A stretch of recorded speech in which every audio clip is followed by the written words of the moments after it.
लतानी जौनपुर से happy new year, happy new year. चला हमारे के गीत सुना।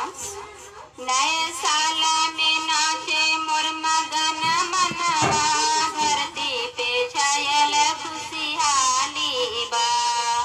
पियर पियर सरसों के फुलवा फुलाए, हर कोई खुश होके नया साल मनाए। ई धरती पे गजब राजधानी बा, ई धरती पे गजब राजधानी बा। केहू उधार देके प्रेम जतावे, केहू उधार देके प्रेम जतावे, केहू आशीर्वाद से कमवा चलावे। ये सखी केहू आशीर्वाद से कमवा चलावे।